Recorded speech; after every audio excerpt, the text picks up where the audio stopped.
we've been doing a whole bunch of word problems with quadratic equations using the method of completing the square. So I kind of wanted to redo that last problem using just the quadratic formula. So if you remember what it looked like, we had a ladder. It was length 6. You can make it meters if you want a long ladder. I said just pretend it's feet. It doesn't matter. And we said that if this is the height of the ladder, which is leaning up against a building, so that's the height, we'll assume this is a right angle because we're assuming the building's kind of straight. And then we said, hey, the distance between the base of the ladder and the building is 3 less than that height. So that gave us an equation, which was h squared plus h minus 3 squared equals 6 squared, which gave us this. Now, since we were completing the square, the first step we needed to do was to get a coefficient of 1 here. So we divided by 2. But if we're using the quadratic formula, there's no reason to do that and introduce fractions right away. We could just let a be 2, b be minus 6, and c be minus 27. Then we can use the formula to get our answers, which are of this form: negative b plus or minus the root of b squared minus 4ac over 2a. So our answers are going to be of this form. What we could do is we could just start plugging into the full formula, or we could actually start with the discriminant, which will tell us how many solutions there are, whether there's 0, 1, or 2 solutions. If I get that there are no solutions, I'm going to be rather surprised, since we just did this problem by completing the square and got another solution. But hey, it's always good to check our work. Maybe I made an arithmetic mistake, and what I did in the last video was complete nonsense. We'll know as soon as we take this discriminant whether or not this problem has solutions and whether or not that's the case. So, if I take b squared minus 4ac, that's going to be 36 minus 4 times 2 times minus 27. Well, I got a negative. Let's get rid of that right off the bat. 4 times 2 times 27. So, I know right off the bat this is positive. I'm going to get 2 solutions from my formula. Next, what I could do is I could plug this into a calculator and I could try to see what the factors are, because this is going to go in a root, and I'd like to know if there's any squares that I could pull out of that root. Or, just because this 36 is tempting me right here, this really looks like what?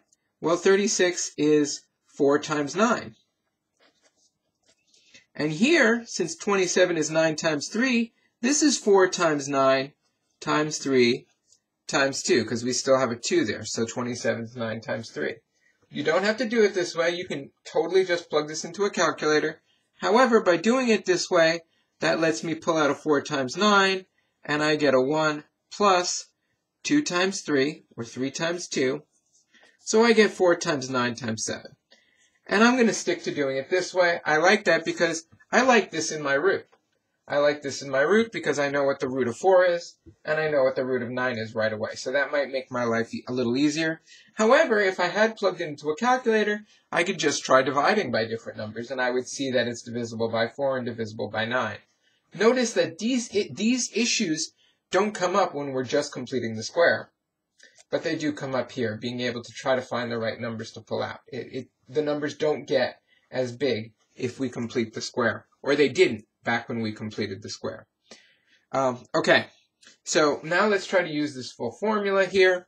I get negative 6, so that's going to give me 6, plus or minus the root of this discriminant, which is 4 times 9 times 7, over 2 times 2.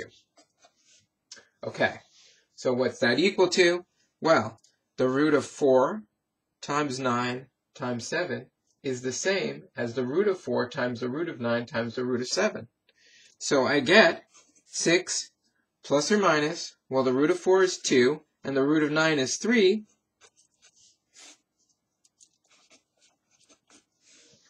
Now, I can cancel something here. because the top is even and the bottom's even, so I can divide the top and the bottom by 2, just really multiply the top and the bottom by 1/2. Or I could think about it as canceling as long as I cancel from each term. This is a term, this is a term, and this is a term. So as long as I'm careful, I can make this 3, and then cross that out and cross that out.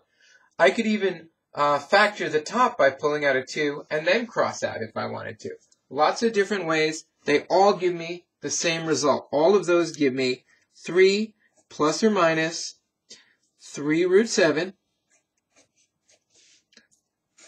over 2.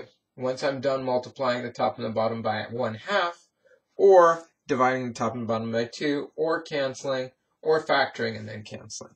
So, this is what I get now. I can pull out a 3, and I get 3, well, with a parentheses, 1 plus or minus root 7 over 2. Okay, so now I need to think for a moment. My height can't be negative, so one of these answers makes no sense whatsoever. Which answer makes no sense? Well, the negative, so I'm going to get rid of that, and I'm just going to say, hey, this is 3 times 1 plus root 7 over 2. And what did we get last time? I don't know, I don't remember actually. Let's look. It looks like we got 3 times 1 plus root 7 over 2. So this is our solution. We got twice. If you still aren't sure, we can always go and we can plug this back in, if it's not enough to get in 2 different ways, here and here, and double check. So that would give us another check as well. Though having gotten the same answer using 2 methods, I think I'm happy. I'm kind of convinced that this one might be right.